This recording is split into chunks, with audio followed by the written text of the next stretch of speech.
For over a decade, Bangladesh was branded as South Asia's rising economic tiger. That reputation was cemented in steel and concrete, visible in massive engineering feats like the multi-billion-dollar Padma Bridge. The skyline rapidly transformed. Advanced technological pushes, like the sprawling Rooppur nuclear power plant, were broadcast to the world as evidence of a nation modernizing at breakneck speed.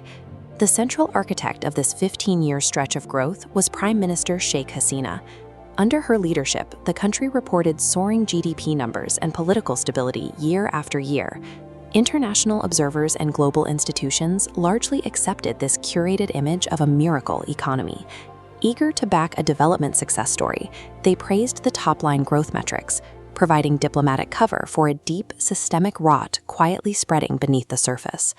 That pristine facade shattered in July 2024. What began as a localized student protest over government job quotas, a system reserving up to 30% of positions for specific politically connected groups, rapidly escalated into a nationwide revolt. The state responded to the students with overwhelming force. In a matter of weeks, security forces fired live ammunition into residential areas and protest crowds, leaving an estimated 1,400 people dead and tens of thousands injured or blinded. The brutality backfired. As millions of citizens defied curfews to march on the capital, the military's top brass informed the Prime Minister they would no longer shoot unarmed civilians.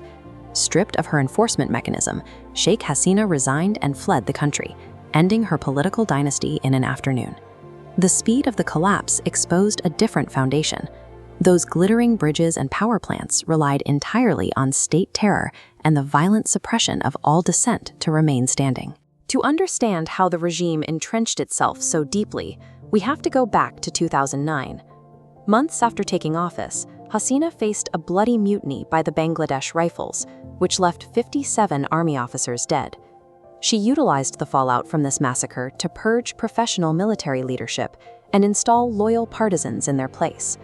With the military neutralized as a potential check on her power, the administration targeted the constitution. They abolished the caretaker government, an independent interim administration designed to oversee neutral elections. Stripping away that independent oversight gave the ruling Awami League total control over the ballot box. In 2014, 2018, and 2024, they staged elaborate dummy elections, filling the parliament with loyalists, while major opposition parties boycotted the process.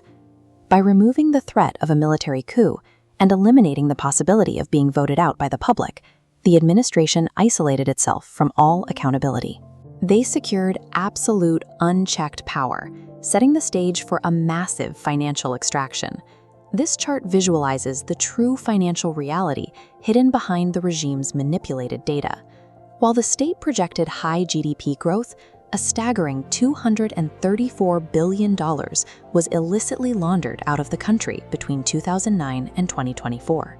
To pull off a heist of this magnitude, politically connected conglomerates orchestrated hostile takeovers of major domestic banks.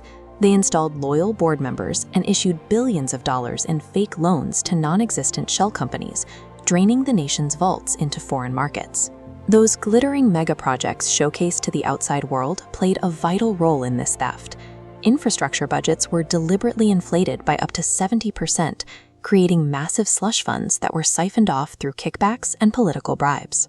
This economic policy functioned as a highly efficient extraction machine, designed to enrich a narrow political elite while bankrupting the state's own financial institutions. Protecting that extraction machine required absolute public silence. The regime found its blueprint for that silence in 2013, during a massive religious protest at Dhaka's Shapla Square. Security forces shut off the power and fired into the crowds under the cover of darkness, proving they could use lethal force with total impunity. Empowered by this impunity, the government co-opted the global war on terror narrative to legitimize authoritarian practices.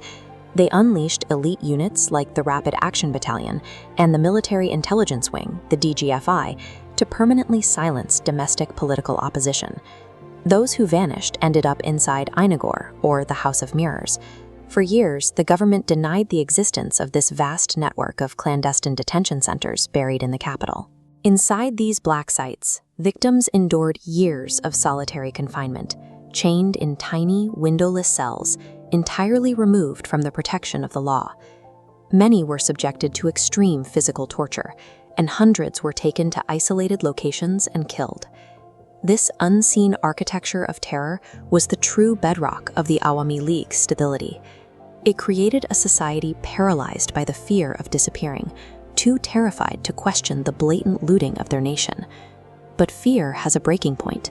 When students marched against the job quotas in 2024, they ignited 15 years of suppressed grief over stolen wealth, rigged elections, and vanished loved ones.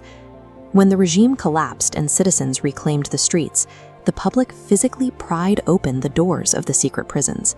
In the blinding daylight, surviving political detainees walked free, confirming every rumor the state had spent a decade trying to bury.